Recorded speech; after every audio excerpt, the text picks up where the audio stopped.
The same energy we put in our hoods now and the gang banging. We need to have a racial type of politics of that same type of race. You know what I'm saying? Clothes, beanies, black first.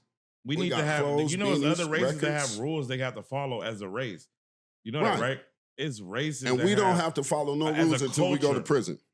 You lawless until you go to jail. Then you follow all the damn rules. You don't have to go as an African American. You don't follow no rules. You don't follow your mama rules. You don't listen to you ain't gotta listen to your daddy. Your man can't tell you to do what to do. You don't listen to your girl. You know what I'm saying? All of your kids is running around wild. But when you get to that prison system, you got a program. You gonna program, or that's your life. And we're not treating. I'm not saying to treat life like a prison system or something like that. But what I'm saying is take it just as seriously as if your freedom was on the line. Because your financial freedom is on the line. Your legacy is on the line. Your future wealth and development of your children is on the line. We got more kids that are logged on to Fortnite and Roblox than you and have many more counts of logging on to these apps than you got pages and books in your house for them to read. We got to start switching up the narrative, engage, play the games, watch the movies, participate, spend your money, but do it in a way that brings back prosperity to you, to your neighborhood. Gentrification is real. Nobody owns Big Mama House no more. Big Mama House used to get transferred. You know why your auntie was living good and why your uncles, because when Big Mama passed away, they got the house. But a lot of them didn't mismanage the funds, didn't manage the property right. And a lot of them were redlined. A lot of them were worked and lied to and were denied loans and credit wasn't right and all that. And since we have this knowledge, I was taught that a wise man learns from the next man's mistakes before he learns from his own. And I'm trying to teach my kids that, but I really would love my people to start seeing that. I would really love my people to start seeing that this whole fad, because now gangbanging is a fad. I'm 52nd Street Hoover affiliate. I'm associate. I'll always be that. But I am not an active gang member because I would be a fool in 2025 to be an active gang member of any gang unless you being active in that community, growing prosperity and growth. You out there feeding them, making sure they read, make sure they get into school. But if you participating actively in criminal activity in the name of a neighborhood you representing, you missed the boat. There's something wrong with you. If you trying to get put on the hood or represent some type of gang in 2025, you missed the boat. You missed the boat. That was of a time that came and passed already.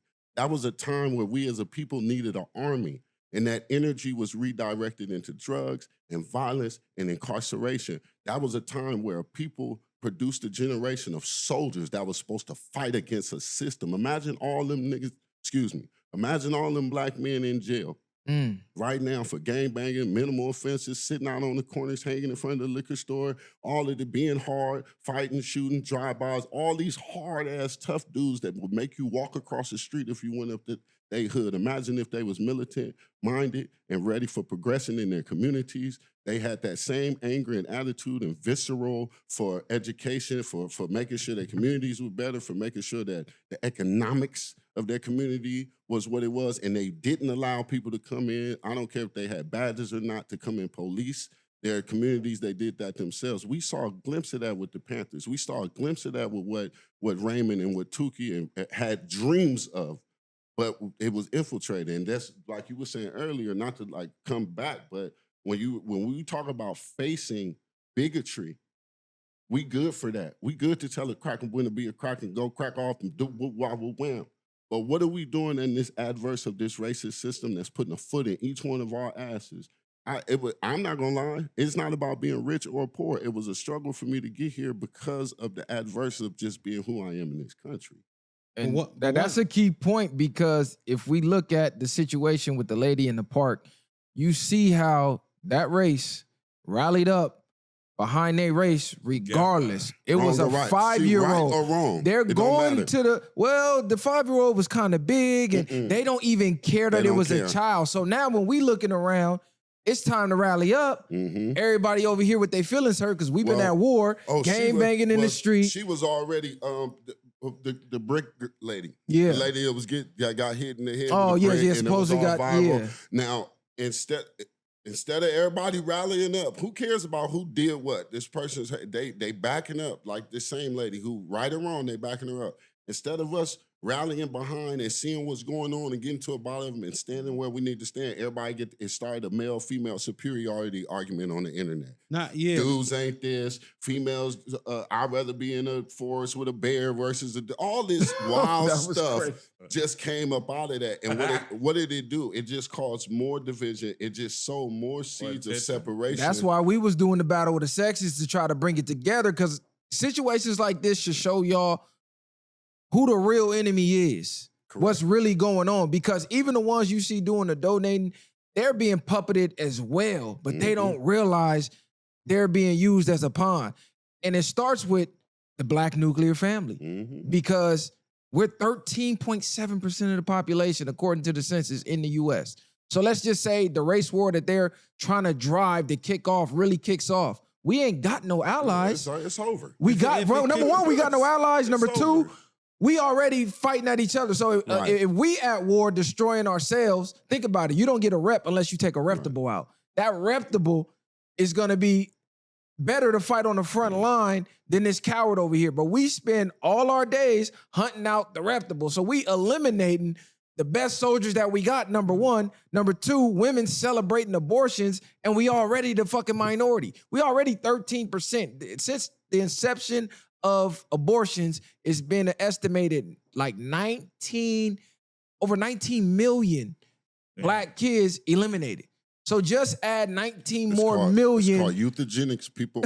Add 19 more million purpose. Blacks in society, business owners, judges, cops, lawyers, that could be helping us on the front line, but we eliminating ourselves. They're trying to distinct us. Because for me, it's at the end of the day, like, they know where a nigga from insane, but I still rep my race at the end of the day. So a lot of things that we see, this is what we talk about staying on code, is that it should be automatic. It's not even a thought for me. If I see a nigga out here getting whooped, I'm not gonna be the nigga pulling out my phone.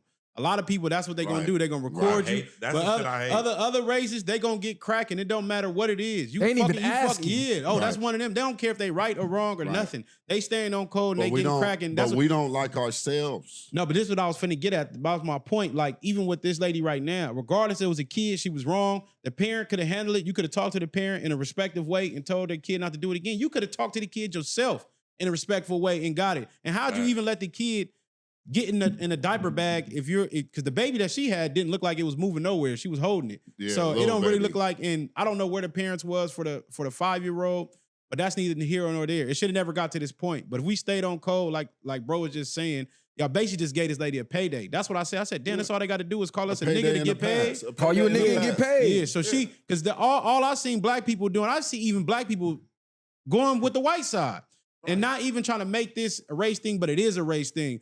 But 9 times out of 10, niggas are huck and jive and all that other stuff around the real issue and what's really going on. But that was another point I was going to make, that like us as Black people, we ourselves around ourselves. But you put them in a room full of a different race, them niggas get to trying to adjust to them. Right.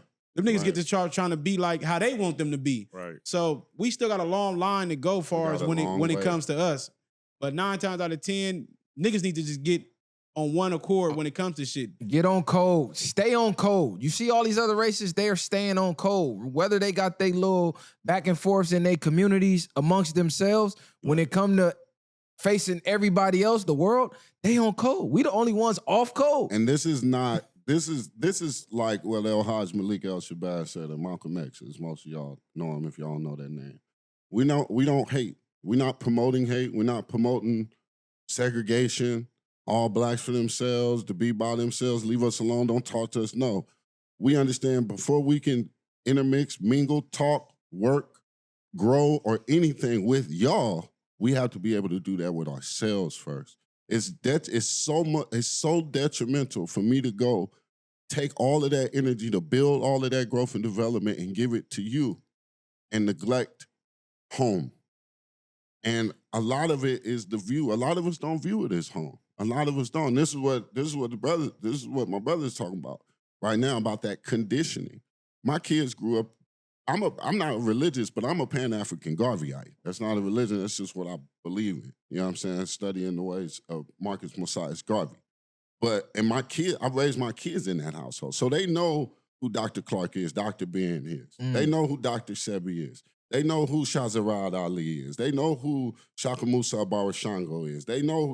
I've taken them to Dr. Umar lectures, and they've sat in Claude Anderson's face and got copies of Powernomics and Black Labor, White Wealth Science. And I've buried myself in this because my uncles took me to Renoko Rashidi meetings and had me in the masjid on Saturday, while my grandmother had me in the Baptist church on Sunday, had me in the masjid on Saturday.